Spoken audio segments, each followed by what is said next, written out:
is exactly right. Relax, unwind, and enjoy audio entertainment with Audible. With Audible's incredible selection across every genre, there really is something for everyone. Plus, Audible members get full access to a growing selection of Audible originals, audiobooks, and even podcasts. And the Audible app makes listening easy anytime and anywhere. I love listening to Audible on my morning runs. I just started I Have Some Questions for You by Rebecca Makkai, and it's great so far. New members can try Audible free for 30 days. Visit audible.com/thispodcast or text this podcast to 500-500. That's audible.com/thispodcast or text this podcast to 500-500 to try Audible free for 30 days. audible.com/thispodcast.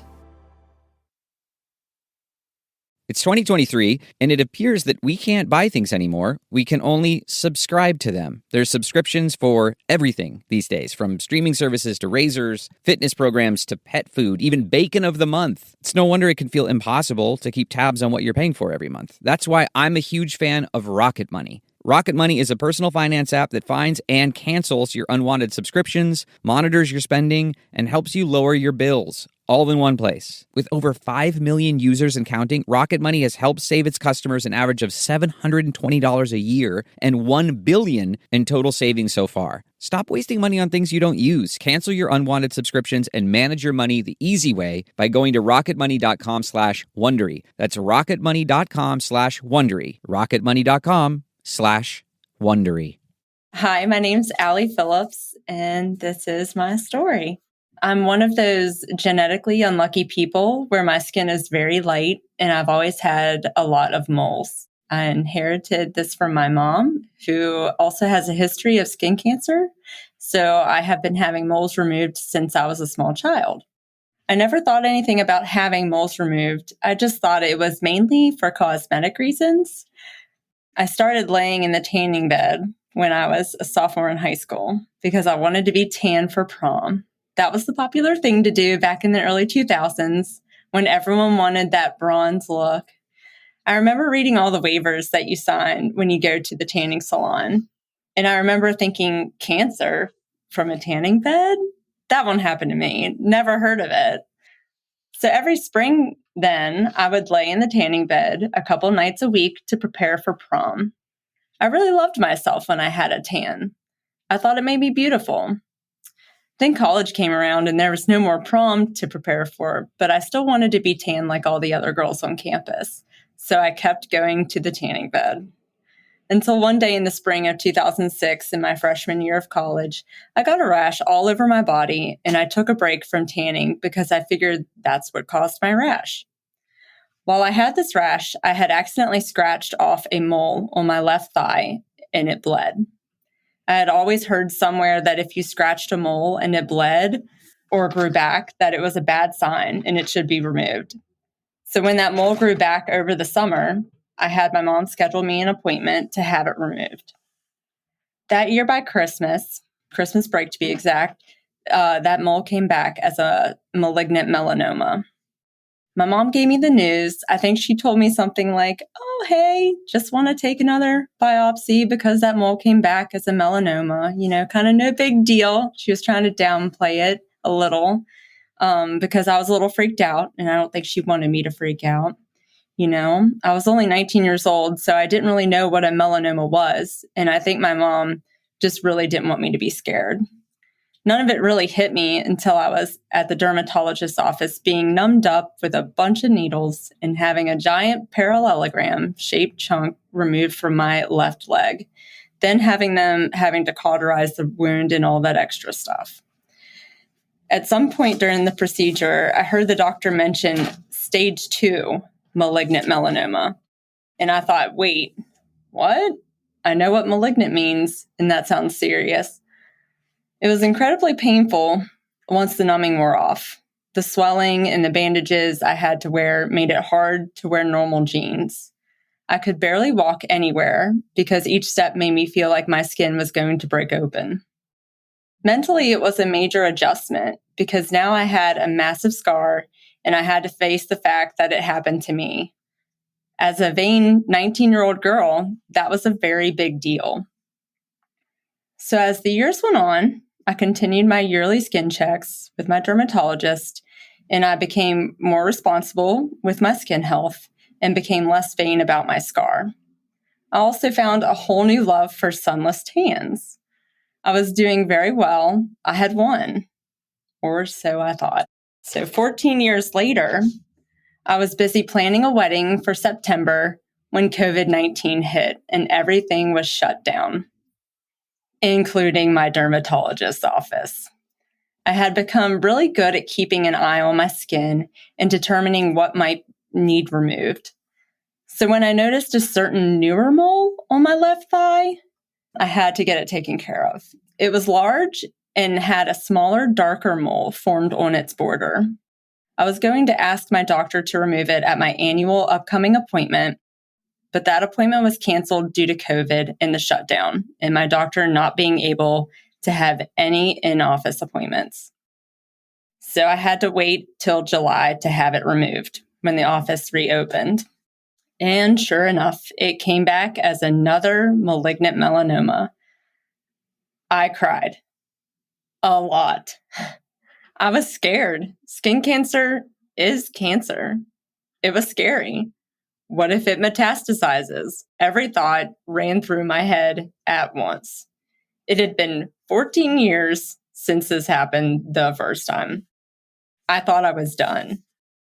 The dermatologist's office was so far behind due to the prolonged closure that the soonest they could get me in for the surgery was a month later, on the 26th of August. I was completely devastated. I had been doing all the right things. Where did I go wrong? I didn't have time to pity myself. I had a full-time job as an occupational therapist and a manager of a rehab clinic and a wedding to plan. So I had the surgery and pushed through it, and with the help of my wonderful husband and my family, I overcame it. In hindsight, I wish I would have known all the options of removal procedures. I learned after the fact that there's another type of removal procedure that could have been less invasive and could have led me to having a smaller scar. I also wish I would have known the effect that just one sunburn has on your skin, how powerful and harmful tanning beds are, because I would have been more cautious even in my younger years. I now have 2 large scars on my left thigh, but I embrace them because they're part of my story, and the process has made me a stronger, wiser, and more compassionate person.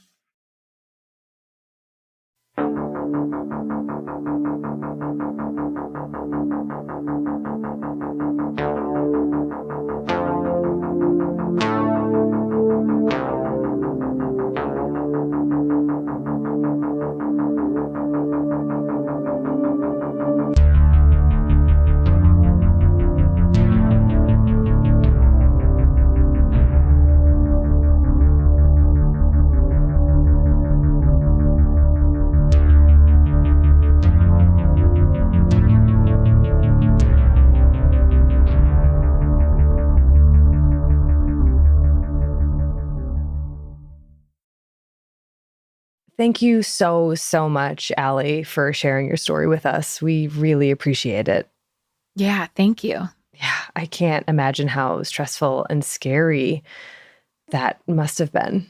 Yeah, especially so young. Yeah. Hi, I'm Erin Welsh. And I'm Erin Allman Updike. And this Podcast Will Kill You. And today we're talking about skin cancer. Yes. Mm-hmm. This is textbook quantity level of information. It's, as usual, we've picked a topic that could easily be its whole own podcast series. Mm-hmm. It's one of our favorite things to do. Yep. But, we're just going to cover all of it. It's cool. Yeah. I mean, you'll definitely learn something from this episode. At least I hope one thing. I mean, I think probably many things. Okay. Fingers crossed. But before we learn anything, it's quarantine time. It is. What are we drinking this week? We're drinking Here Comes the Sunburn. That wasn't a very good. That's pretty good. Was it? I knew what you were doing. Maybe I anticipated it. Yeah. Yes, Here Comes the Sunburn is a delicious little drink that has sparkling pink lemonade and some vodka and some cherries. It's simple but delicious. Very delicious. We will post the full recipe for that quarantini as well as our non-alcoholic Plessy Burrito on our website, thispodcastwillkillyou.com, and on all of our social media channels. We certainly will. And on our website, thispodcastwillkillyou.com, you can find all sorts of things ranging from links for merch and music by Bloodmobile, bookshop.org affiliate account, Goodreads list. You can also find transcripts and the sources for each and every one of our many, many, many episodes. Wow. And there's Patreon, there's a firsthand account form. There's more. Wow. Check it out. That's just what an amazing website, Erin. Gosh. Yeah, I know, right? Wow. Well, we've got a lot to cover, so maybe we really should get started right after this break. Let's do it. Who doesn't love luxurious things? But the price, not so much. Let me introduce you to Quince, the go-to place for luxury essentials at prices within reach. Quince creates timeless classics that never go out of style. You'll have them in your closet forever. Putting together an outfit couldn't be easier with Quince's must-haves, like 100% Mongolian cashmere sweaters from $50 or washable silk tops and dresses. The best part is Quince prices are 50 to 80% less than similar brands because they partner directly with top factories to cut out the cost of the middleman and pass the savings directly to you. I have a washable silk shirt from Quince and I love the quality of the fabric and how easy it is to take care of. I'll definitely be getting more. Get affordable luxury with Quince. Go to quince.com/thispodcast to get free shipping and 365-day returns on your next order. That's QUINCE.com/thispodcast for free shipping and 365-day returns. Quince.com/thispodcast. Ghosts aren't real. At least as a journalist, that's what I've always believed. Sure, odd things happened in my childhood bedroom, but ultimately I shrugged them off. That is until a couple of years ago, when I discovered that every subsequent occupant of that house is convinced they've experienced something inexplicable, including being visited by the ghost of a faceless woman. And it gets even stranger. It just so happens that my wife's great-grandmother was murdered in the house next door by 2 gunshots to the face. Is the ghost somehow connected to her murder? I decided to go where no son-in-law should ever go, digging up a cold case and asking questions no one wants answered. And the guy who did the killing? It might have been my wife's great-grandfather. This is a podcast about family secrets, overwhelming coincidence, and the things that come back to haunt us. Follow Ghost Story on the Wondery app or wherever you get your podcasts. You can binge all episodes ad-free right now by joining Wondery Plus.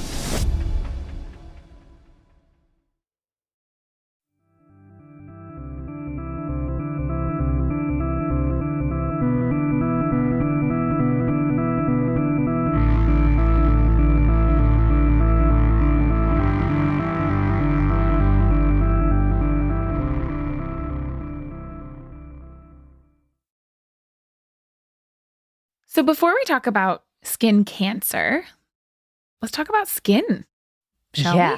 Yeah. I'm not going to go into too much detail. There's a lot of detail that we could get into about skin. I actually remember finding it very stressful to have to learn all of the different layers of skin, like in med school. I don't know why, but it was a very stressful time. But we're just going to talk about the parts that are most relevant to learning about skin cancer. There are 3 major cell types that are involved in our epidermis or our skin. Like I said, if you get into the nitty-gritty, there's a lot more layers because the cells themselves change as they migrate upwards from our basal layer and eventually slough off, which is what our skin does. But we don't have to focus on all of those individual layers. We can focus on 2 major classes of cells, the keratinocytes and the melanocytes.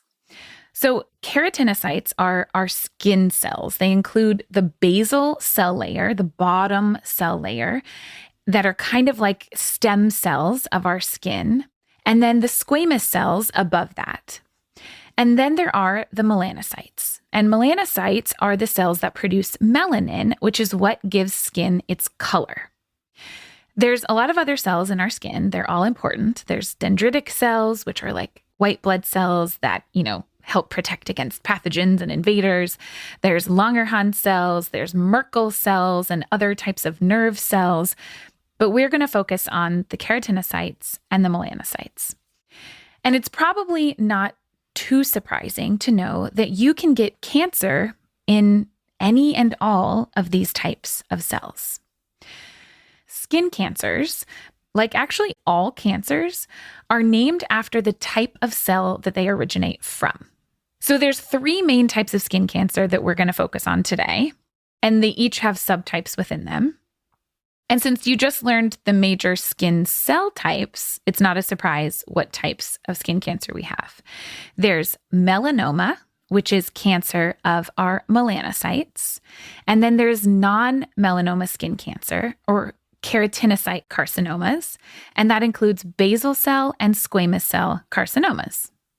The end. Done. That's it. The biology section's over. I have some unanswered questions, Erin. Okay. I guess I'll try and go into a little bit more detail then. And again, because there are also other skin cells, there are other types of non-melanoma skin cancer. That's a whole group of skin cancers that include the basal and squamous cells, but also things like cutaneous lymphomas, adnexal tumors, Merkel cell carcinomas, which is all over the news right now because Jimmy Buffett just died from Merkel cell carcinoma. I was wondering. Okay. Yep. And other rare primary cutaneous or skin neoplasms or cancers. But for this episode, we're going to focus on the big 3. Basal cell, which is, spoiler alert, by far and away the most common form of skin cancer. Squamous cell, which is the next most common. And of course, melanoma, which is the most dangerous.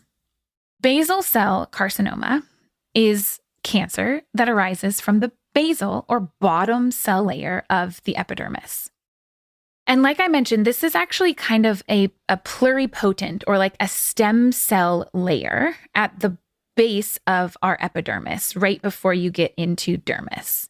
And basal cell carcinomas, there's a number of different subtypes of them, but they often start out as a small, kind of pearly or almost like translucent little papule or little bump. It might be a bit red or irritated looking around the edges. There might be these little blood vessels called telangiectasias.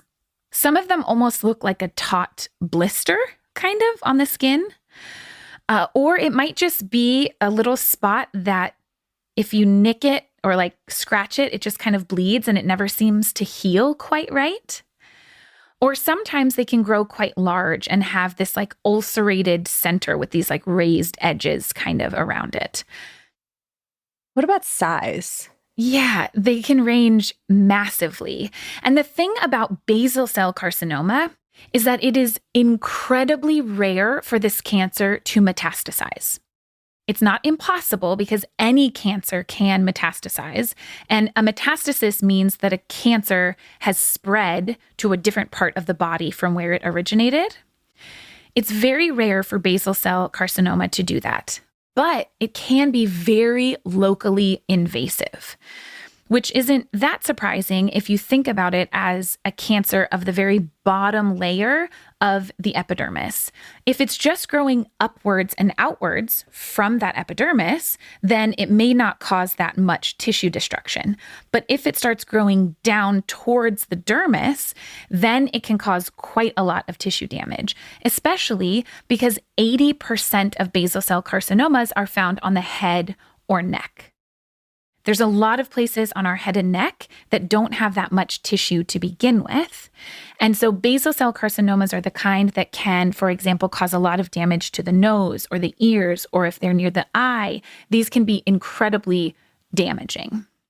My grandpa had on his nose, I remember he had a scoop taken out. Yep. My dad has had so many, sorry, Dad, for calling you out, but so many basal cell carcinomas removed. And we'll talk more about how much the technology has improved to be able to do these removals with minimal cosmetic damage, which is incredible. So it's interesting to me, weirdly, and maybe just because I don't know how the skin works, but you said that like the basal cells form this layer that's like almost stem cell-like in nature, and yet it's still so mostly localized. I don't know why that just makes me think like, oh, and then it's going to turn into a cancerous cell of another kind and then migrate and then cause lots of problems. I mean, it's good that that doesn't happen, but I don't know. Yeah. It's interesting. One of the questions, this is spoilers for later, but one of the questions that I really was trying to wrap my head around, and I still don't know the answer, is why cancers metastasize. Like, I understand how it happens, and we'll talk about that, but why some cancers are more prone to metastasis than others. And I don't have an answer to that. I imagine that it's all dependent on the type of mutations that are found in that cancer, but I don't know what those are, and I wish that I did. So spoilers, I don't. Well, maybe someday we'll do like, I don't know, just a broad strokes cancer episode? I think it would be really fun to do that, honestly. I really do. It would be a mess of an episode, but it would be so fun. It's interesting. And then you know that at the very top of the episode, we would be like, why didn't we turn this into a mini series? Maybe we will. Maybe okay, we anyways. will. Yeah. Anyways, getting back to yeah. skin cancer. So the second type of skin cancer, and the second most common type of skin cancer, is a squamous cell carcinoma. And a squamous cell carcinoma is, again, from this uncontrolled proliferation of the squamous cells of our skin. That is all of the cells like above the basal layer, essentially. It's our skin cells, our keratinocytes. Squamous cell carcinoma often has actually precursor lesions, which are called actinic keratoses, or actinic keratosis is one of them. And these are little, often white, kind of flaky, dry, like scaly patches that can happen on the skin. And squamous cell carcinoma, similar to basal cell, can present in a lot of different ways and often might just look, again, like scabs or like a place that's just not healing right, but often isn't quite as pearly or translucent looking as a basal cell carcinoma. And the way that I think about that is that the basal cell is like a deeper cell layer, kind of like poofing itself up, whereas squamous cell is more of these scaly type of keratinocytes that like make our skin. And so it looks more like dry skin on top most often. Does that kind of make sense? Yeah. How is the turnover rate different for basal cells versus squamous cells? So your squamous cells, and I don't remember the exact time frame of like how long it takes for a cell to go from the bottom layer like and move all the way up to the top before we slough it off. It's a period of several weeks, I think. But your basal cells can transform into your squamous cells. Like they're made from that basal cell layer. Okay. Yeah. Why is basal cell carcinoma the most common or more common than squamous cell? I don't know, Erin. If there is a thing that I do not have an answer to, it's why this skin cancer and not that skin cancer. Yeah. It's just like, how does it happen? I wonder if it has something to do with the fact that because basal cells are continually replicating, do they already have certain mutations that make them more likely to escape that cell cycle checkpoints? That's perhaps? What I was kind of trying to get at with the turnover question. Like, if squamous cells come from basal cells, then at what point do those mutations get introduced for it to turn into squamous cell carcinoma? I don't know. Oh, Erin, I don't know. Okay. Food for thought. Foods and thoughts. So squamous cell carcinoma, like basal cell carcinoma, is far less likely to metastasize than the next skin cancer that we'll talk about, melanoma. Melanoma is really kind of a different beast entirely. It is, quote, the bad one when it comes to skin cancers. Melanoma is a cancer that arises from melanocytes. And melanocytes are these cells that are found in that same basal cell layer, that bottom layer of the epidermis. But melanocytes are the cells that make melanin. And melanin is a pigment that actually protects us against the major risk factor of all of these types of skin cancers, and that is UV radiation. All of these types of skin cancers, the primary risk factor is sun exposure. And we'll talk in a minute about like how that happens. But what's interesting about melanomas is that these are cancers arising in these cells that are making this pigment that's protecting us against this radiation.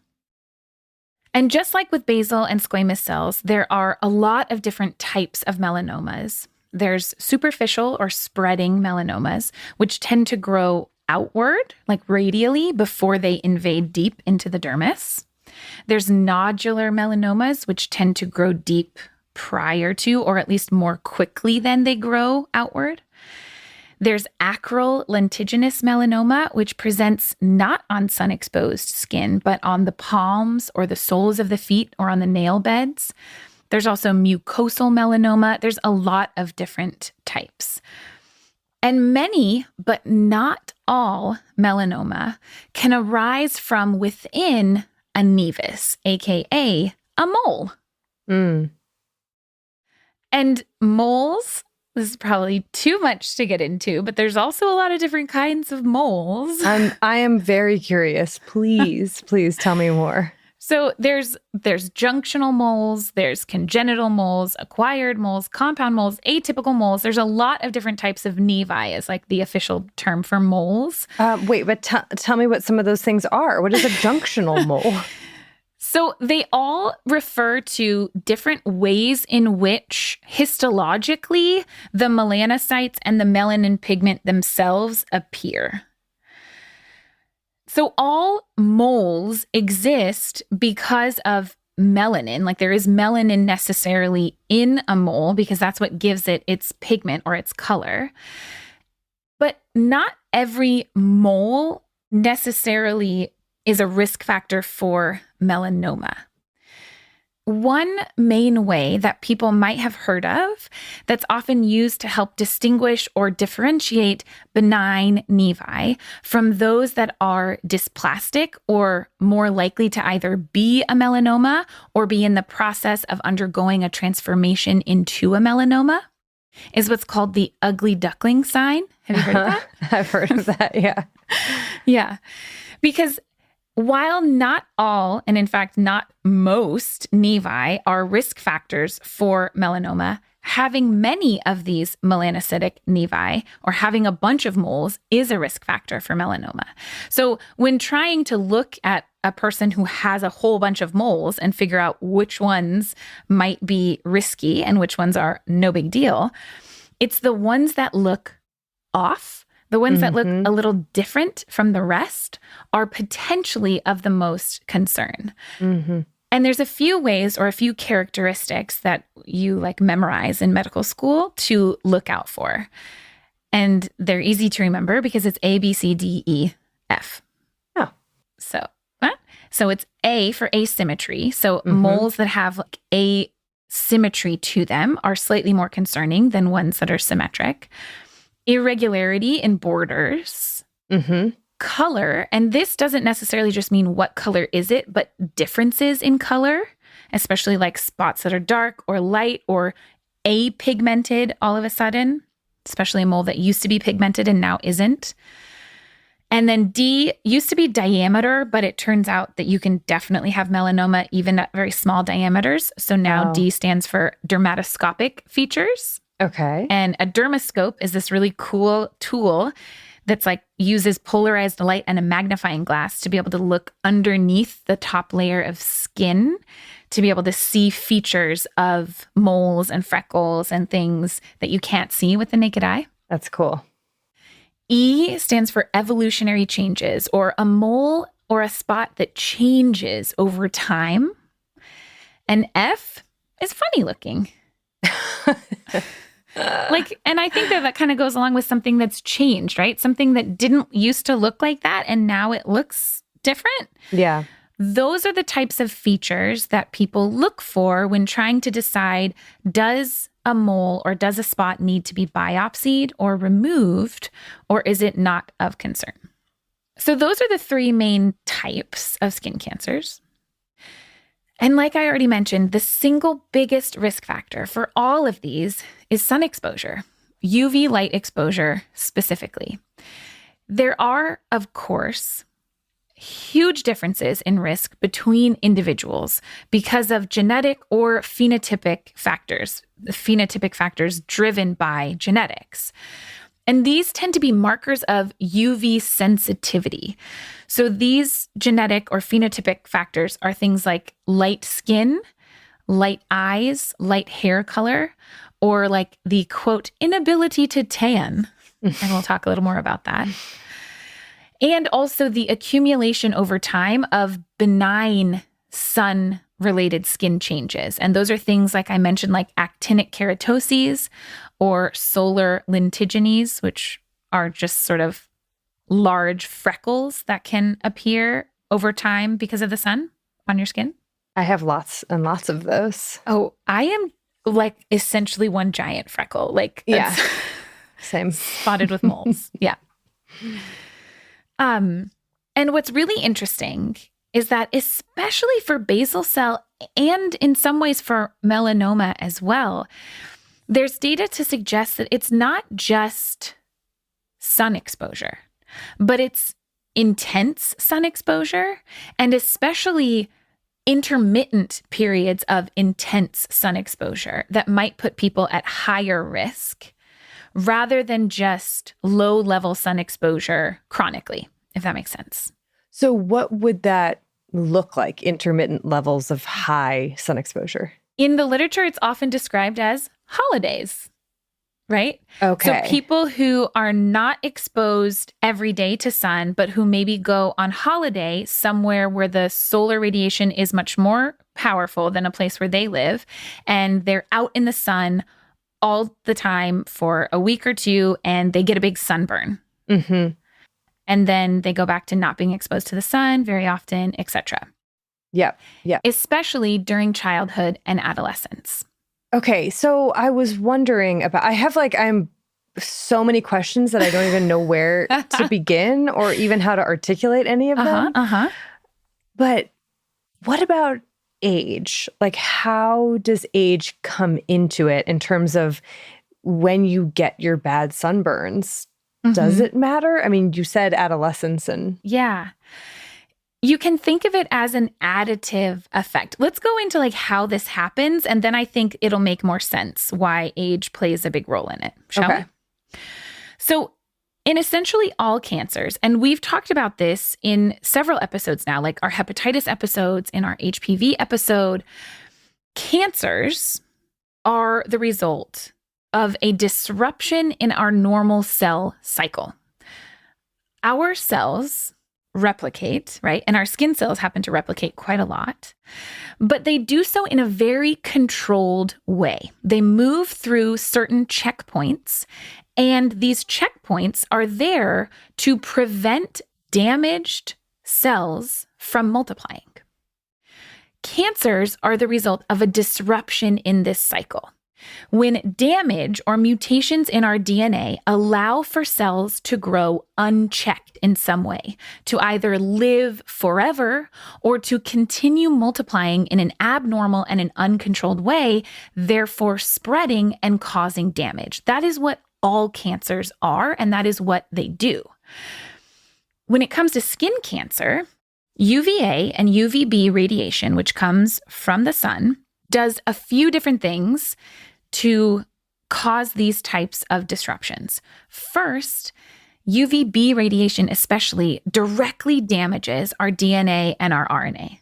you can see our radiation episode for slightly more detail on that. But essentially, this radiation breaks the bonds in our DNA, and it leads to the formation of these dimers that aren't supposed to be there, and like substitutions, for example, of C for T or T for C. And these mutations can lead to a variety of different mutagenic products, depending on where they happen. UVA radiation also causes damage, but it does so a little bit more indirectly by increasing oxidative stressors and reactive oxygen species formation and just causing inflammation, like low-level inflammation in our skin kind of all the time. Mm-hmm. Now, in general, for the most part, our body is able to recognize, identify, and repair this DNA damage. And in the case of UV damage, it does so by literally excising these dimers, like being like, you don't belong here, and replacing them with the correct sequence. But over time, these mutations can accumulate as these repair mechanisms fail to excise and replace every possible mutation or dimer that pops up. And if these mutations happen to occur in certain genes, including, for example, P53, which is a tumor suppressor gene, or a whole bunch of other genes, especially when it comes to skin cancer, then what you have is a disruption in this typical cell cycle. So now all of a sudden you don't have a checkpoint in place that should say, hey, this cell isn't right, stop growing. Instead, you have unchecked, uncontrolled growth. And this is the process, again, by which all cancers happen. It just so happens that UV radiation is the primary, or at least the biggest source of initial DNA damage that leads to the mutations that lead to skin cancer. So the reason why skin cancer happens primarily in older adults, so skin cancer is something that doesn't happen in children as often, is because these mutations occur over time. They have to be incorporated into the DNA, and a lot of times it takes more than one mutation for a cancer to actually arise as a result. How deeply can UV radiation penetrate from like the sun? Oh, such a fun question. So that question depends on your skin. Remember I said that melanocytes synthesize melanin. Mm-hmm. So melanin's role is to help protect against UV light. So what happens when our skin is exposed to light is that our melanocytes synthesize melanin. Melanin is then transferred to the keratinocytes, to the upper layers of our skin. And what melanin does is it absorbs and dissipates that UV radiation. So variation in the amount of and the size of the melanocytes and the amount of melanin that they produce, as well as variation in the pigmentation and the tanning response that happens as a result of sun exposure, plays a big role in the variations in both melanoma and all skin cancer susceptibility. So what's really interesting is that while, of course, every human is exposed to UV radiation, right? Like all the time, every day, maybe not every day, but at some point in our lives. At some point in our lives. Obviously, not every human is going to develop skin cancer, even maybe people who are exposed to quite a lot of UV radiation. So not only is it going to depend on things like melanocytes and how much melanin, there are at least some specific genes that we know are related to increased risk of skin cancer, especially melanoma. And a lot of these have to do with melanin. There's a gene called MC1R, or melanocortin 1 receptor, and certain alleles of this particular gene that are associated with things like very fair skin, red hair, freckles. These allelic variants essentially make it so that the melanin that is produced is a slightly different type of melanin that is not as protective, or might mean that less melanin is produced overall. There are other mutations that can happen that can put people at even higher genetic risk. Like there's a disorder called xeroderma pigmentosum, which is a very rare disorder. But this causes an inactivating mutation in genes that are involved in that excision and repair process. So they can't cut out and repair that damaged DNA. So there's a lot of different potential sort of gene mutations that someone might have at baseline that makes their individual cells more susceptible to another mutation induced by UV radiation. Mm-hmm. Tell me about the melanomas that happen on skin that is not typically exposed to the sun. Yeah. What about those? Yeah.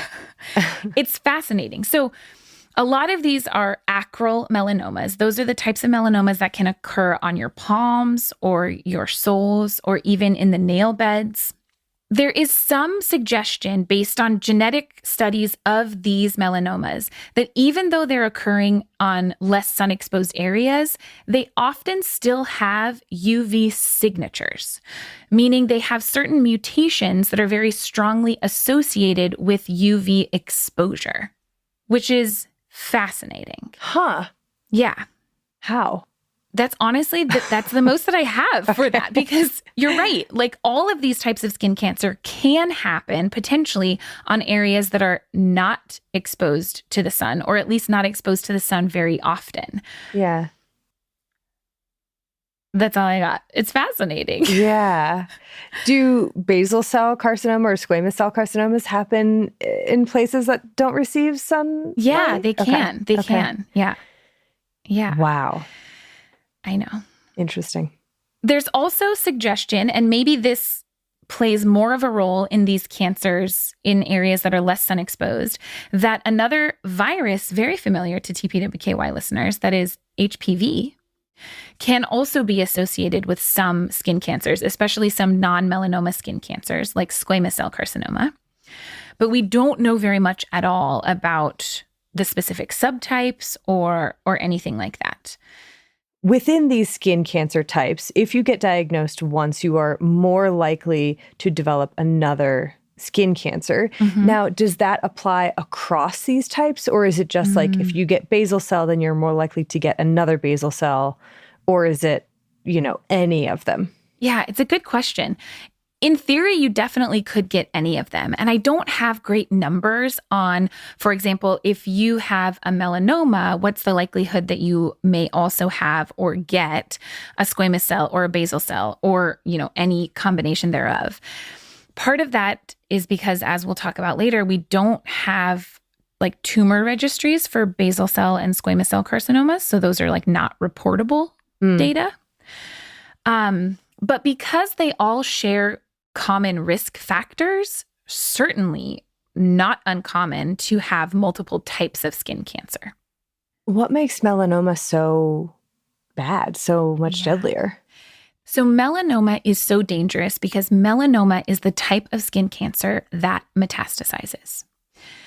And the rate at which it metastasizes depends greatly on the depth. So the single most important factor when looking at like the risk of a melanoma is how deep was it when you first saw it or found it and tried to cut it out. If a melanoma grows to greater than like 4 millimeters, which is like pretty thick, then it has pretty high rates of metastasis. And when it comes to metastasis, it is not often a good prognosis because we don't have great treatment for metastatic melanoma. So that's really the reason that melanoma is the most kind of dangerous one and the one that by far is the most deadly when it comes to skin cancers. Now, why is it that melanoma metastasizes so easily? I still don't fully know. And that comes back to kind of what we were saying at the beginning. Like, why does one cancer metastasize so readily when another does not? Right. And again, my sense of it is just that it's the particular mutations that are happening in melanoma, or perhaps a characteristic of melanocytes themselves that make them more likely to break off from the primary tumor travel through the lymph system and thereby cause metastatic disease. So you mentioned that there was not good treatment for metastasized melanomas. What treatments are typically used for these different types of skin cancers? So most skin cancers you can detect and then treat kind of at the same time with excisional biopsies, or with excision itself. So depending on where the lesion is, if it's on the face or the trunk or the arms or the legs, you essentially just cut it out. And the key to cutting it out is making sure that you get the entirety of the cancer, that you have good margins, right? And depending on what type of cancer it is and how large it is, the recommended width of these margins will differ. When it comes to melanoma, especially as they get deeper, you have to take out quite a wide margin of tissue to make sure that you've really got all of the potentially cancerous cells. But even for basal and squamous cell carcinoma, if you're not able to get all of the cancerous cells, then of course you're going to have a risk of recurrence, right? And that, of course, can be a problem if you have cancers, like I mentioned, on the face, right? Where you don't have that much tissue that you're able to actually remove without having significant cosmetic or like structural damage. So there is a relatively new, I actually don't know when this was invented, technique called Mohs surgery. Have you heard of this? No. Mohs micrographic surgery. It's very, very cool.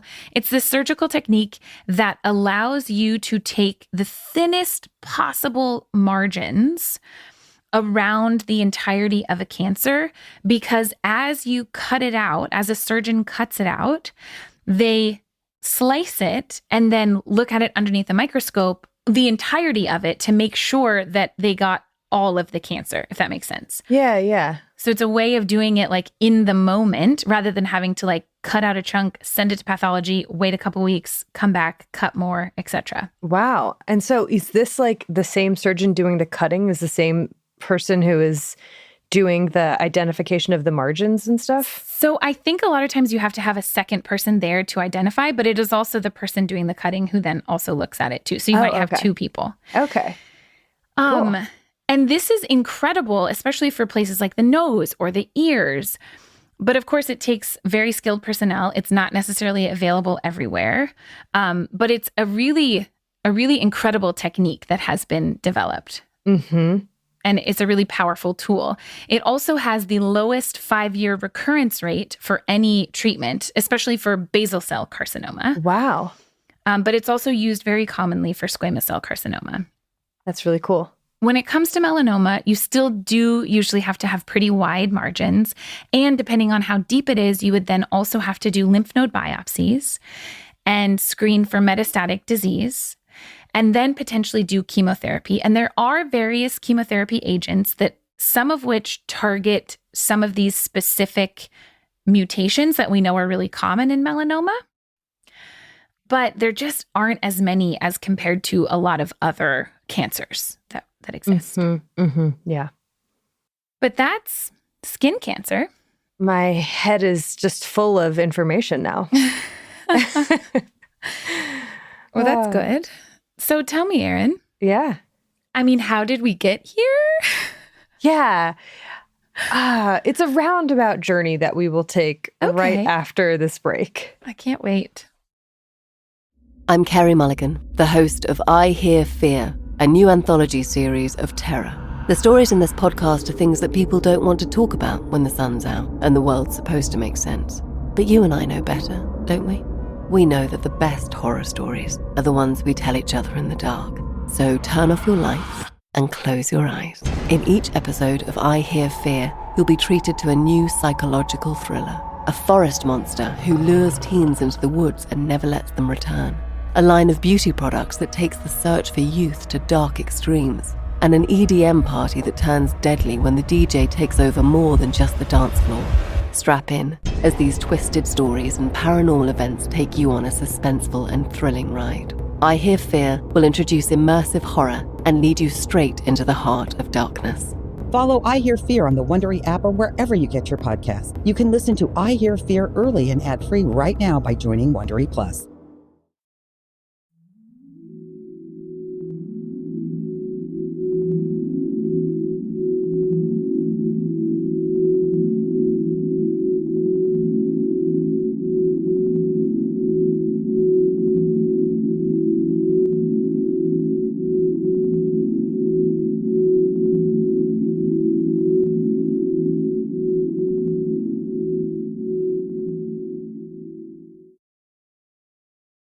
We humans have this weirdly fraught relationship with the sun. It's kind of like filled with contradictions. We've worshipped the sun since ancient times and built temples to honor the god of the sun. We've invented countless ways to mimic the effects of the sun, like tanning beds, as well as to block the effects that it has on us, like sunscreens and various sun clothing and sun hats.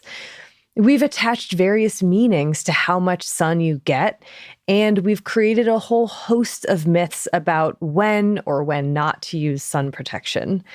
We've battled skin cancers for centuries, and we've massively improved the outcome of those battles as our methods for detection and treatment have evolved. We love and fear the sun, and for good reason. But despite this rich history, despite just how much we've learned about sun exposure over the centuries and then applied that knowledge to skin cancer prevention and treatment, the amount of mis and disinformation about the possible health effects of sun exposure, both good and bad, is staggering. Sifting through that information to find the good stuff is in and of itself challenging. But then there's actually applying it to your life, which, like most behavioral changes, is difficult. When we decided to do this episode, I honestly had no idea what area I wanted to focus on, which story to tell, because they're all really interesting and they're all full of their own rich, deep history. And so instead of just picking one, I kind of decided to do a little bit of all of it, a little mashup of how long we've recognized skin cancers and understood the link between skin cancer and sun exposure. Okay. Why tanning beds were invented and how they got so popular. Okay. The earliest sunscreens and a bit of myth debunking, not very much. I have papers to send you to instead of me doing all of that. And finally, a little bit of reflection on where we stand or why we don't do the things that public health tells us to do, including myself sometimes, right? Okay. I don't know. Let's get started and see where we end up. Okay. I can't wait. And what better place to begin than with a couple of classics, Hippocrates and mummies. Love it. The word melanoma, which, by the way, is mostly what I'll be talking about in terms of the history of skin cancer, first shows up in the Hippocratic texts from the 5th century BCE. Melanoma, of course, comes from the Greek words for dark, melas, and tumor, oma. So we know that melanoma was recognized at least that long ago, and we also have physical proof of it in the form of diffuse melanotic metastases found on the skeletons of pre-Columbian mummies from about 2,400 years ago in Peru. Yeah. And there aren't enough writings or mummies to give any indication of overall prevalence, but it seems pretty likely that these were not isolated cases or that it was a particularly rare condition. But what I couldn't fully figure out was what physicians in ancient times thought caused melanoma or other types of skin cancers. Because the link between skin damage and even skin cancers and UV radiation wasn't established until centuries later, the 19th century at the earliest. But this doesn't mean that sunscreens or other methods of sun protection were only invented after that association was made. It's not like you need to know how mechanistically UV damages your cells to know that spending long periods in the sun can lead to some pretty painful burns, and that it's probably then in your best interest to avoid that much sun exposure. Beginning at least in ancient Egypt, though probably dating even further back, people began to use plant extracts like rice bran, jasmine, and lupin to protect themselves from the effects of the sun. Ancient Greek athletes would often cover themselves, I read, in olive oil and sand when they were training for long periods of time outside. Huh. And I read that olive oil has an SPF reading of about 8, by the way. Okay. Which might be better than the baby oil that my mom used when she would tan. Yep. And around 500 BCE, ancient Indian physicians wrote about zinc oxide as a sun protectant, as well as a salve for open wounds and burns in the medical text, the Shakara Samhita. Sun protection wasn't limited to plant extracts or mineral compounds, of course. Various types of weaving, like how tight the weave was used to create clothing, veils, head coverings, and other types of clothing materials for added sun protection. And umbrellas have been around since ancient times in Egypt, Mesopotamia, China, and India, not just for rain, but to block the sun. I don't know why I love that idea. I never thought about umbrellas back then, but like, duh. I love that. But these methods of minimizing the effects of the sun didn't come down just to avoiding getting sunburnt. How much sun exposure you got, which was indicated by the tint of your skin, often took on a cultural meaning. And often that meaning was that the shade of your skin relative to others said something about your class, your occupation, your standing in society. Not everyone could afford an umbrella for sun protection, or even if they could, they probably couldn't afford the time spent holding it or paying someone to hold it for you if you're doing physical labor outside. Mm-hmm. Nor could everyone afford sun protective clothing or to replace torn or worn out clothing as frequently as other people. So historically, in many places and many cultures, paler skin was held as an ideal within these societies since it was interpreted as you being wealthy enough to not spend your days laboring outside. And this is further illustrated by the many skin bleaching or whitening products going back hundreds of years, many of which contain toxic metals like arsenic or mercury. And this is obviously like very broad strokes, very in a nutshell, that I acknowledge lacks important nuance and doesn't represent all places at all times. But for many cultures, for large chunks of history, staying out of the sun was considered a luxury, at least until the early 20th century, at which point attitudes began to shift, in some places dramatically. And to get at the drivers of this shift, the embrace of the tan, I'm going to talk specifically about the US, because perceptions of sun exposure were not consistent across the entire globe. As the 19th century came to a close, the negative sentiment towards sun exposure was mostly still in full swing. For instance, take the Pond's advertisements from the early 20th century that warned women to, quote, beware the kiss of the sun. The summer girl has no charm as great as the appeal of a complexion as clear, transparent, and like an apple blossom in its delicate, soft coloring. Oh, dear. Yeah, end quote. And of course, this isn't just about sun exposure and classism. There's obviously much more going on underneath the surface here in terms of general racism and the rise of the notion of white supremacy around this time and earlier and after. So keep that in mind, of course, but teasing apart how those were tied into this and the rise of the tan is just a bit beyond the scope of today.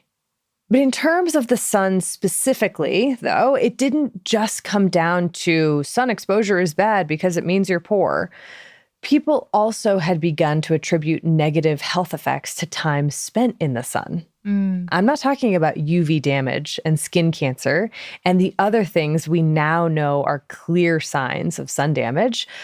I'm talking about the idea that extreme sun exposure was thought to be the cause of many tropical diseases, which white people seemed especially susceptible to. Huh. Yeah. In 1905, Dr. Chas Edward Woodruff published a book titled The Effects of Tropical Light on White Men, in which he detailed how the sun led to the deterioration of health and the development of quote-unquote tropical neurasthenia, which included vague symptoms like, quote, restlessness, irritability, fatigue, memory loss, insomnia, headaches, diarrhea, ulcers, heart palpitations, alcoholism, and insanity, end quote. Oh my goodness. Quite the range. Mm-hmm. And he went on to say that the U.S. was too sunny for the white people who lived there. Quote, "The American girl is a bundle of nerves. She is a victim of too much light." End quote. It's like, it's just, you know. Oh my goodness. Mm-hmm. And another physician, Dr. Percy Brown, who was at Harvard, said that chronic exposure to the sun was the cause of quote unquote Americanitis, a condition characterized by quote irritability and extreme activity, end quote. I mean, I do feel like often irritable and extremely active at times, but like, do I have Americanitis? Does that explain me? Or I don't even know what that means. I don't just really either. don't. Like, it is, I think it might be meaningless is the answer. oh my goodness. And this is all just about like white Europeans who came to the Americas. Mm-hmm. Like that's what they're talking about? Yeah. Which is like the invaders. Yeah. Cool. Yeah. Okay. But attitudes towards the sun and sun exposure were about to do a complete 180. Okay. And warnings about too much sun or the health effects of sun would disappear for decades. Ooh. Sun began to be hailed as a healer of all. The quote-unquote sun cure developed in the early 1800s and refined in the 1870s when researchers found that exposure to UV light killed bacteria and fungi. It grew tremendously in popularity. In 1882, Robert Koch, longtime friend of the pod, discovered that the tuberculosis bacteria were killed when exposed to sunlight, which caused quite a bit of excitement because it suggested that maybe sun exposure could cure the disease.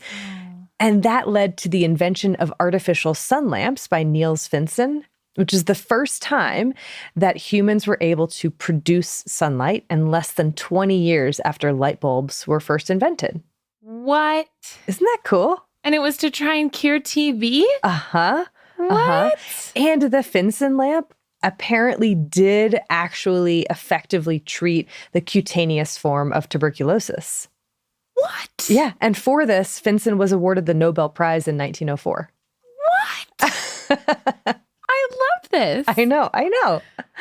And so treatment for all forms of tuberculosis became centered around sunlight. This is in the pre-antibiotic era, with the construction of countless sanitariums, particularly in areas with lots of sun and fresh air, such as the Adirondack Mountains in New York, where the first sanitarium in the U.S. was built. At that sanitarium, a key part of this sun therapy was spending long chunks of the day reclining on specially designed chairs to soak up the sun.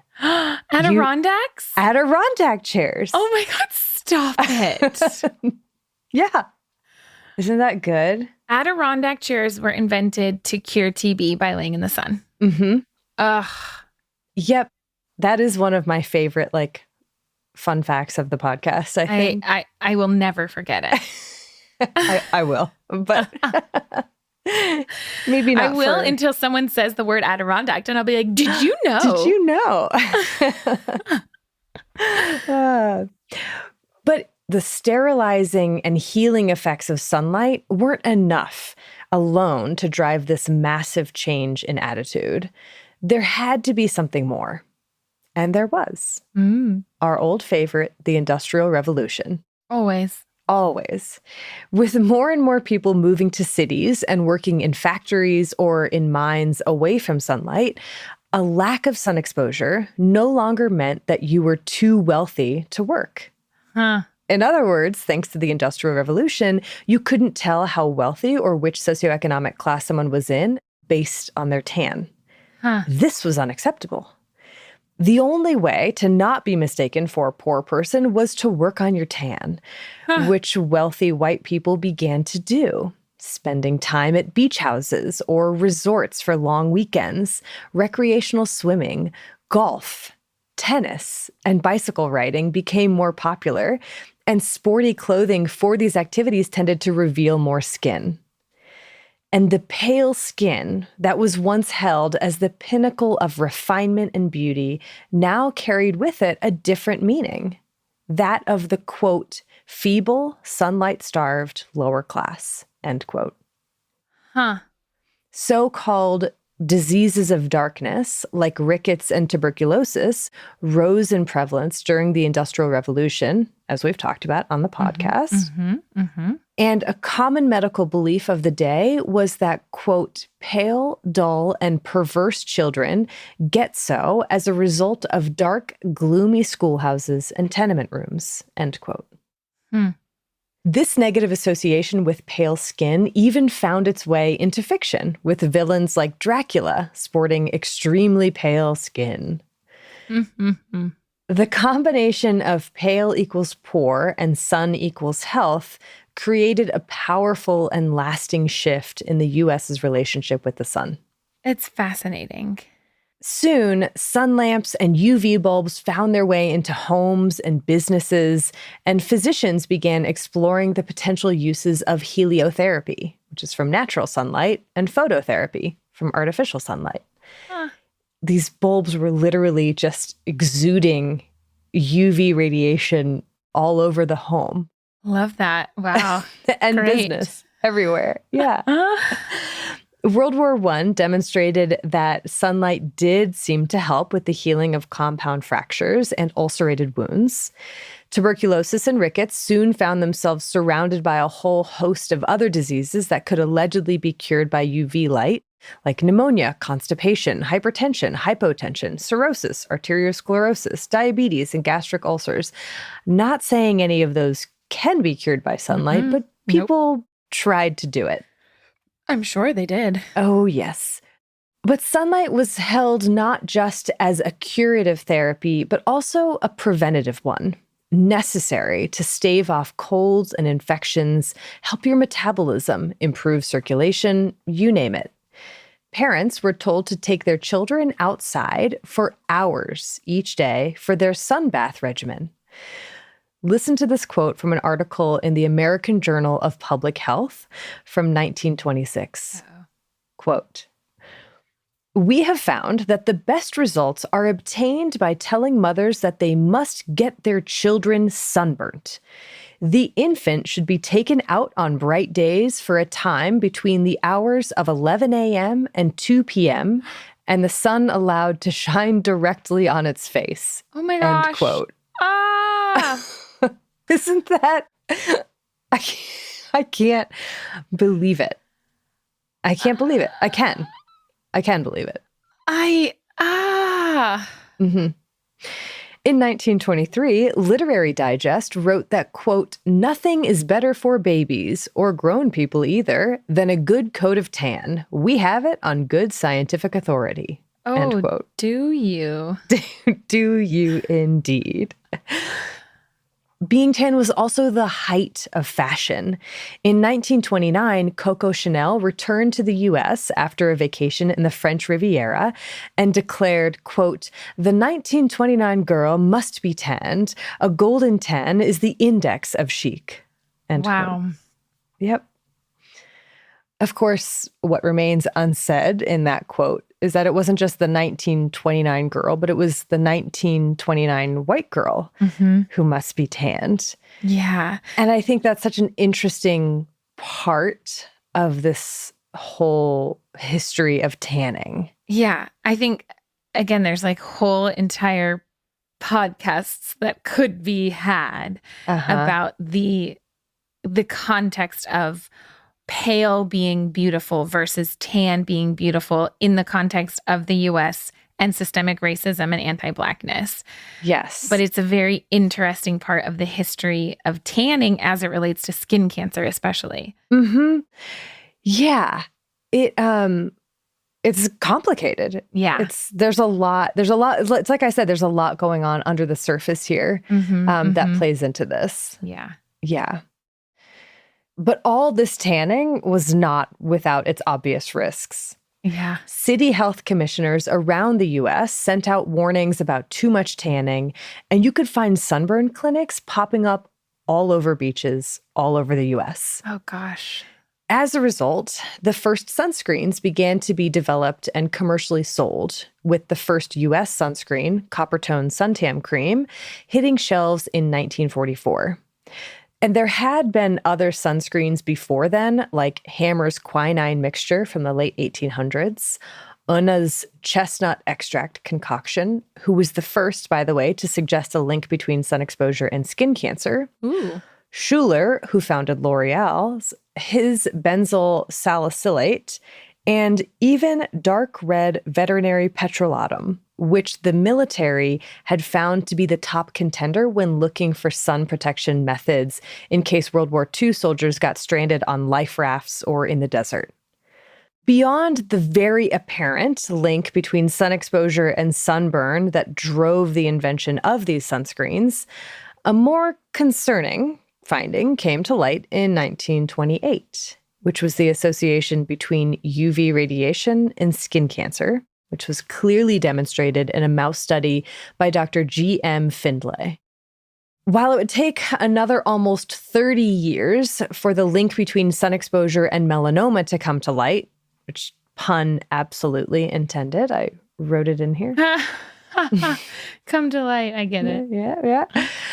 This finding between UV radiation and skin cancer was highly concerning, especially for the many public health departments or medical organizations that had previously endorsed sun as this cure-all and told parents to get their babies full sunburnt for 2 to 3 hours each day. Ay. Yeah. Like, only stop when they're sunburnt? Like, no. It hurts to think about. I can't get over it. JAMA, for instance, revised their position on sun exposure in 1936, saying, quote, "As far as is known, man actually requires only a relatively small amount of sunshine for the maintenance of normal health, and the greatest danger, perhaps, at the present time, lies in too much exposure to sunlight rather than too little." End quote. Like, whoops. By the 1930s, it was widely accepted in medical circles that sun exposure caused skin cancer.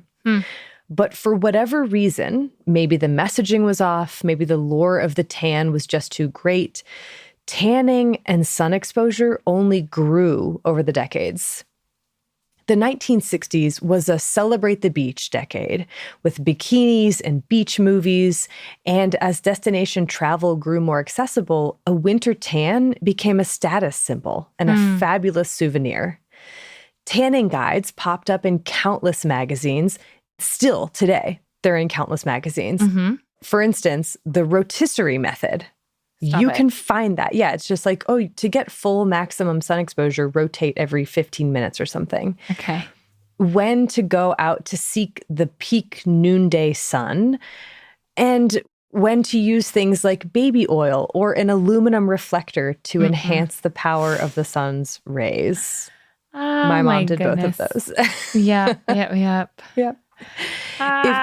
And if you wanted sunscreen, you were more likely to find suntan creams, guaranteed to get you the tan you desire.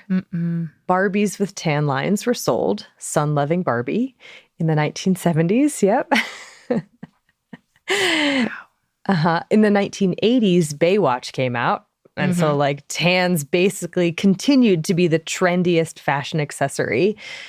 And people overall just didn't seemed to be concerned. Naturally, there were consequences. The public health campaign of the 1980s, called Fry Now, Pay Later, not great, was inspired by the rising rates of melanoma, which in the 1930s was thought to be a pretty rare skin cancer with a lifetime risk of 1 in 1,500 people. Wow. By 1980, that risk had shot up to 1 in 250, and just 5 years later was estimated to be 1 in 150 and still rising. And this is just in white people. Yes. Okay. And so I also don't know about detection methods too. How much of that is detection, awareness, not just of sun exposure, but like melanoma. Right. And other types of skin cancers. But I think you can't attribute that even huge with of a that, rise. Yeah. Yeah, exactly. Yeah. And while public awareness of the risks of sun exposure had at least increased, it didn't seem to have a big effect on the tanning industry, which was very much still in its glory days. There was the tanning bed side of things. The first indoor tanning salon, Tantrific, opened to the public in 1978 in Arkansas and was quickly franchised. 1978, doesn't it seem like late? I don't know why Arkansas is not the place I would have guessed. I don't know. But I mean, like 1970, this was decades after the link between sun exposure and skin cancer. UV radiation and skin cancer was found. Why? Yep. Well, within 1 year, there were 81 Tantrifics. And by 2000, there were at least 50,000 tanning facilities around the country. Wow. Yeah. Suntan lotion and sunscreen represented the other major tanning industry, with companies advertising their products as a way to achieve a quote-unquote safe tan, which is a line that the tanning bed industry also used without a scientific basis for that claim. And I do think it's fair to ask, okay, but how much did science know at that point? Quite a bit. The effects of UVB radiation on the skin had been known about since the early 1800s or so, not necessarily as it related to skin cancer, but as it related to skin damage. Okay. And most of the sunscreens developed through the 1980s blocked or were supposed to block this type of radiation, UVB radiation. But they often let UVA radiation through. Even though UVA radiation had been found in the 1960s to be linked to skin cancer and skin damage. Even into the 1990s, most sunscreens did not have UVA filters, just UVB. And that actually has played a role in one of these sunscreen myths that sunscreen doesn't actually protect from skin cancer. And part of that is backed up by like, oh, well, look at this paper and this paper and this paper. A lot of those studies were done when sunscreen only protected against UVB radiation. Got it. And so the UVA sunscreen was not widely available. Anyway, so these quote unquote safe tans advertised by tanning bed salons and suntan manufacturers, what exactly then made them safe? What's the safe part of this? Mostly by filtering out UVB radiation only. Some salons advertised their UVA-only lamps. Oh, dear. In other words, we're still blasting you with radiation, but it's just a different kind. And it's still not safe, but not safe. Not a safe tan. And eventually, the FDA stepped in to regulate things like the contents of sunscreen and provide guidelines on application, which very few people follow correctly today, myself included, like how thick you apply it. And of course, tanning salons were required to display warnings and have customers sign a disclaimer. Did these regulations actually do anything to cancer rates? I don't know. Yeah. From what I can tell, and I know, Erin, you'll tell us more about like current incidents of different types of skin cancers, It hasn't really seemed to. Maybe there's a lag between cause and effect because these cancers can take years to develop. So we're still experiencing the consequences of that high risk period. But I'm not sure it's just that. Mm-hmm. Because even if tanning beds have fallen out of style in 2023, sunscreen use among American adults is still incredibly low. A paper from 2015 reported that only 14% of men and 30% of women regularly use sunscreen on their face and other exposed areas. And there are many cited reasons for this. One paper found that some of the most commonly reported reasons include cost, dislike of feel or appearance of sunscreen, and time constraints. Even when people are using sunscreen, a very small proportion of them are using it appropriately, reapplying often, using the right SPF, applying enough, rubbing it in, and so on. And I absolutely count myself among those improper users. In high school, I used to lay out without sunscreen to try to get a tan for when school started. I don't really tan.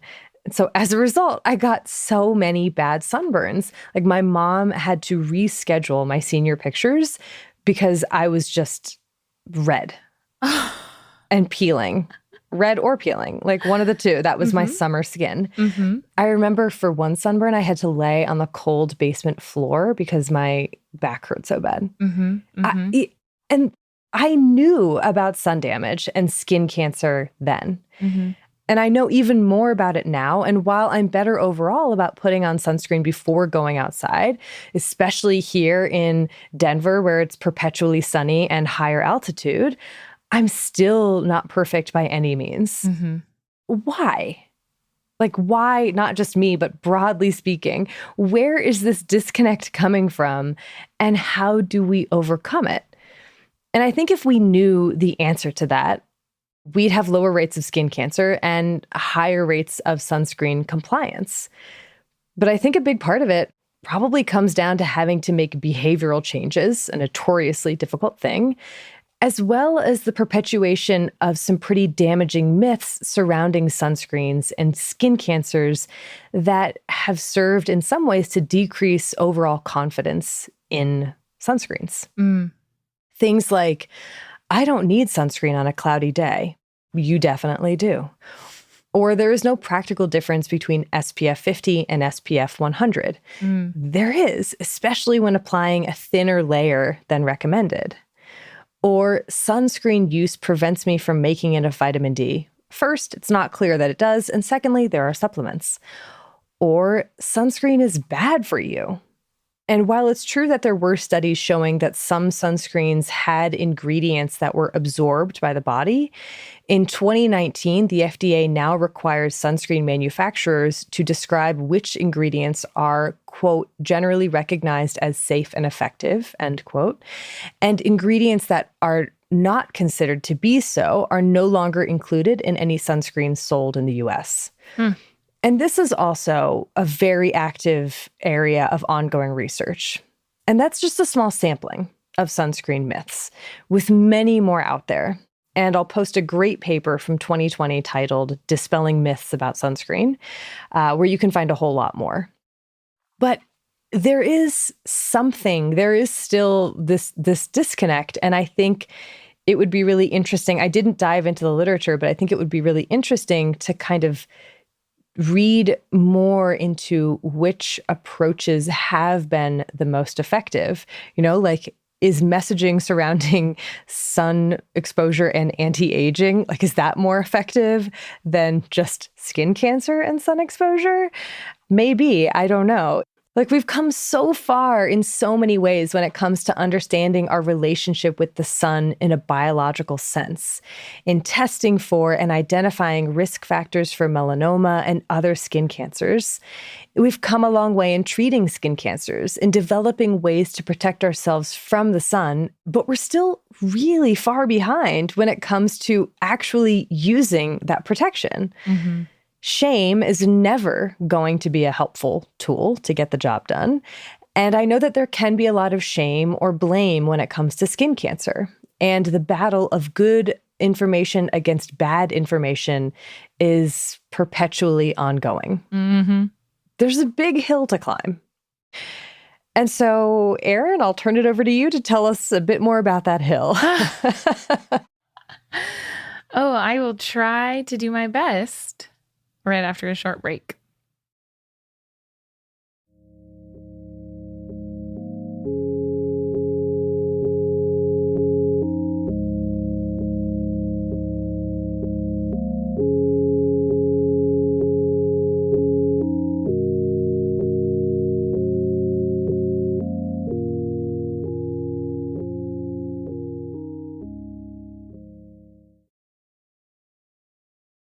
So when it comes to the epidemiology, it turns out that the incidence of skin cancers as a whole is pretty difficult to understand, to have numbers on, because like I mentioned, it's only melanoma that's reported to tumor registries, which makes sense in that melanoma is the one predominantly that metastasizes, that causes mortality, right? But there is no doubt through all of the literature that it is non-melanoma skin cancer, basal and squamous cell, that by far is the most common, and in fact might be the most common human cancers, period. Wow. Okay. Basal cell carcinomas account for 70 to 80% of all carcinomas, especially in the US. That's where a lot of this data comes from. And while squamous cell accounts for about 20 to 30%, and the total incidence of these two non-melanoma skin cancers in the US is estimated to be over 1 million cases each year. And in the UK, estimates are around 100,000 cases each year. That's all I've got. Okay. For those. But what's important to know is that, and this is true of all types of skin cancer, a lot of the rates of incidence and prevalence are reported predominantly just in white people, in Caucasians. But all types of skin cancer happen in people of all skin colors. They just are more or less prevalent, in part because of the effect of melanin, right? But what's important to know about basal cell, squamous cell, and especially melanoma is that in people with darker skin, it often goes unnoticed, these cancers.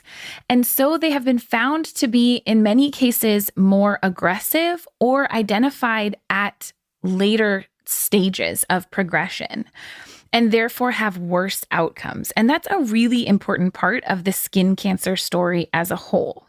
Yeah. Because it means that we're missing it. We're not seeing it because we don't think that it's happening in people in darker skin tones, which is not true. Right.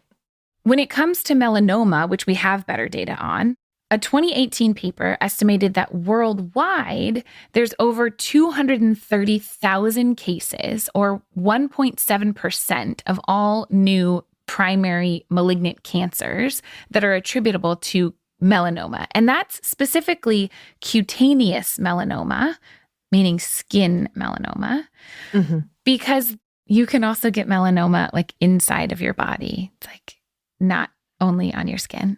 What? Yeah, these melanocytes can just cruise around. And melanoma likely causes about 55,000 deaths each year, which is about 0.7% of all cancer deaths. Okay. That is global averages, and these incidents vary widely across the globe. So in Southeast Asia, the estimates are like 0.2 per 100,000 person years as an incidence. In the Americas, the estimates are like 7 per 100,000. And Australia and New Zealand have by far the highest incidence. Some studies I read said 30 to 40 per 100,000 people, but some studies said as high as 60 cases per 100,000 people in Australia and New Zealand. And some studies reported much higher cases in Europe and the US, like 20 to 30 per 100,000. all of these types of skin cancer are on the rise. They are continuing to increase despite the fact that we have more and more technology in the form of sunscreen and sun protective clothing to actually prevent against the majority of these cancers. Now, I wanted to talk a little bit about sunscreen because I don't know if everyone knows how sunscreen actually works. Ooh, I'm so glad you're talking about this. There's two different major forms of sunscreen. There's physical sunscreens that provide a physical barrier, and there's chemical sunscreens.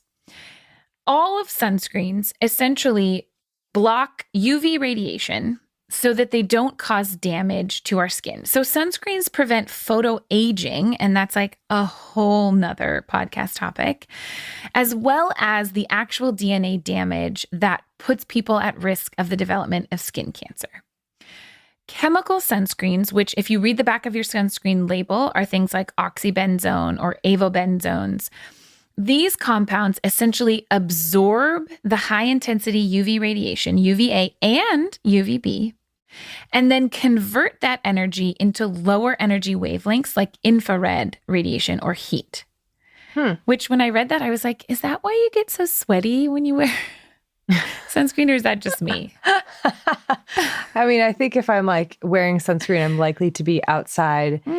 Fair enough. In the summer. Although it's true that I do wear it in the winter here too, because it's always sunny. It's always sunny in Denver. I love it. Physical sunscreens, these are things like zinc oxide, titanium dioxide. They mostly reflect and refract the UV radiation, just like bounce it off your bod. Or there is also like micronized zinc oxide that can absorb the UV light, and it behaves like a semiconductor and like zhoozhes it away so that it doesn't cause damage. It? Yeah. That's the technical word? That's Cool. That's the real. I love it. And so what is the actual evidence? Because I think that it's important to kind of put this sunscreen in context. There is very good evidence that sunscreen protects against a lot of different forms of sun damage. It protects against forms of photoaging like wrinkles. It protects against telangiectasias, which is when you get little tiny blood vessels that form in response to this UV radiation. It protects against other pigmentary changes like solar lentigos and all of these things. And there's very good evidence in the prevention of squamous cell carcinoma with the use of sunscreen, and some evidence for the prevention of melanoma, which like all of those is enough for me. The data is not as strong, interestingly, for basal cell carcinoma, the prevention of basal cell carcinoma. It's unclear why. But something that I think is important when we look at the data, because there are a lot of studies that are not hard to find that like rail against sunscreen for some reason. Yeah. Like there's no data for it, which just like is not true. Right. But this is difficult data to gather. Very. So let's talk about the data that does exist. There is copious amounts of data to show that sunscreens of all of the various kinds prevent all of this sequelae of UV radiation exposure in human skin under laboratory conditions when you're using it exactly the way it's supposed to be used. There's also a ton of mouse model data that shows the slowing down of development or the prevention entirely of things like melanoma in mice models of skin cancers. There is, as far as I could tell, only one randomized control trial that was done in Australia to actually, under real world conditions, try and say, does the regular use of sunscreen prevent melanoma? And these are really hard studies to do. But in this study, people that were assigned to, quote, daily sunscreen use had significantly lower incidence of melanoma than those who were assigned to, quote, discretionary use. So like just use however you use sunscreen. Melanomas, squamous cell carcinomas, and basal cell carcinomas, like most cancers, take a long time to develop.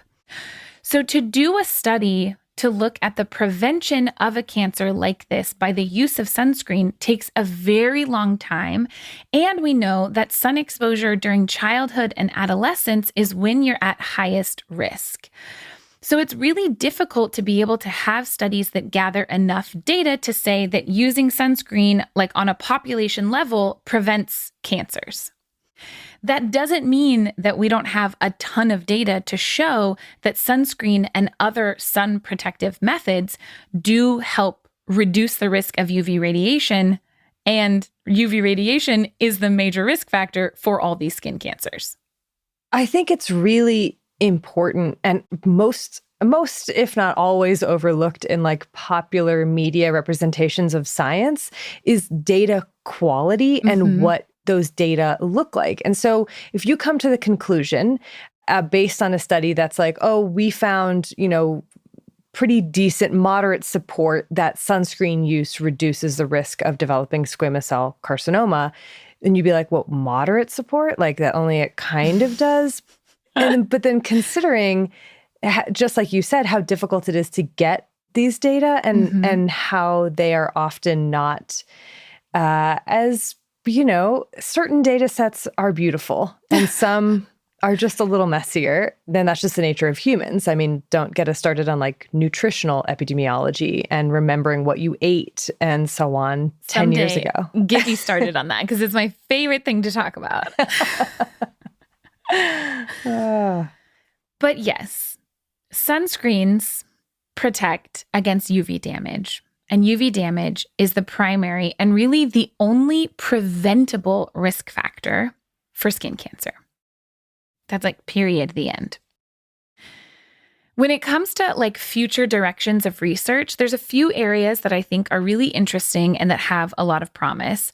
Of course, there's a lot of research to be done and being done on treatments for skin cancers, especially when it comes to melanoma and metastatic melanoma. That's a whole field of research in itself.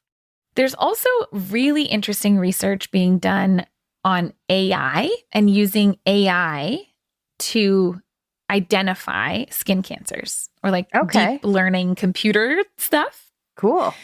All of this is fraught with, again, the knowledge that we are bad in general, and we being the medical community and the scientific community, at identifying skin lesions in skin of color. That's like across the board of problem. And it leads to, like I already mentioned, not identifying cancers as early in skin of color compared to white skin or light skin. But that, I think, is somewhere where, if trained with the right data, AI could potentially be really beneficial in aiding clinicians in identifying skin cancers earlier. There's already some programs out there and some studies that have come out for things like breast cancer, like identifying breast cancers with computers compared to radiologists, which is really interesting. So it's not like this technology exists yet, but it's definitely a realm of future research because skin lesions are things that you can take a photograph of. And if you can take a photograph of it, then you can give it into a computer and teach that computer how to identify things, which is just awesome. That's pretty cool. When you said AI, I thought you were going to say that we're trying to get it to write prompts like public health safety announcements, awareness campaigns for sunscreen and skin nothing cancer. About that. Australia apparently had one of like the most comprehensive skin cancer prevention, like national public health campaigns. Yeah. That was called Slip, Slop, Slap, which I love that. Love that. I know.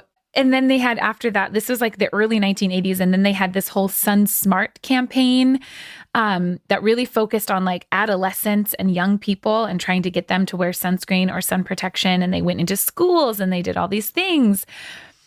But I couldn't find a lot of data on like how effective it's been because the rates of melanoma are still rising. Yeah. I do think it's really interesting to think about targeted campaigns. And how different ones work for different people. Because I feel like one thing that we didn't really touch on at all is occupational exposure. Oh my gosh, yeah. For sun damage and skin cancers. That's like one of the biggest areas. Yeah. Yeah. Oh, There's a lot. There's a lot, Erin. There's a lot that could be done. There's a lot that could be better. We could all wear more sunscreen. I mean, do you remember that thing that was circulating in like 1999? Wear sunscreen? No. What? What? Okay, I'm going to send it to you. It was like a spoken word essay that was played, I feel like, at so many high school graduations in the late 90s, early 2000s. And it's like, if I could offer you only one tip for the future, sunscreen would be it. Okay, I'm going to send this to you and you have to listen to it. Okay, I love it. I feel like all I remember from high school graduations was like vitamin C. Oh, so, yeah. I mean, this played right before that. Oh, I see. Okay. Yeah. Oh, well, sources? Sources. I got everything from that essay called Wear Sunscreen. Just kidding. I have many. I'm going to shout out a few. One is a book called Shedding Light on Indoor Tanning by Heckman and Mann. Then there was a paper from 2020 by Bennett and Kasha Moon called Dispelling Myths About Sunscreen, which I already mentioned. Then a paper from 2012 by Rebecca et al. Titled A Brief History of Melanoma from Mummies to Mutations. And then finally by Urbach from 2001, The Historical Aspects of Sunscreens. I had a lot of sources for this episode, many of which have so much more detail about the specific like tumor suppressors and proto-oncogenes and all of the like very detailed detail about these different types of cancer. So if that is what you're looking for, ooh, I got you.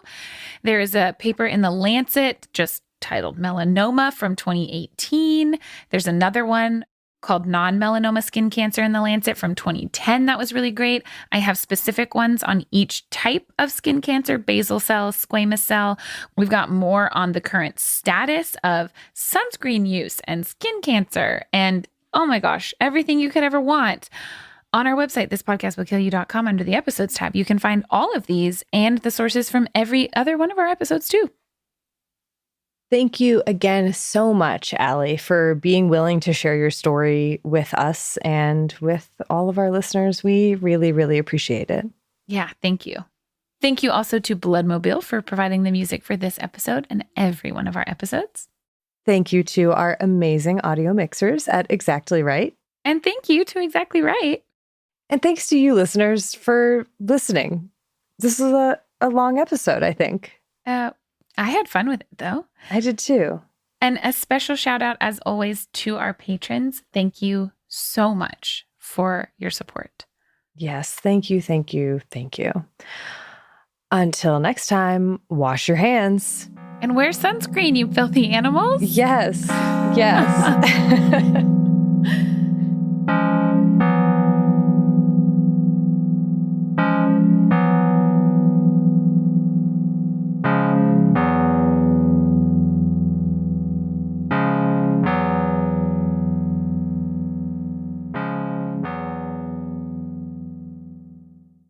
Listen, follow, leave us a review on the Wondery app, Apple Podcasts, or wherever you get your podcasts.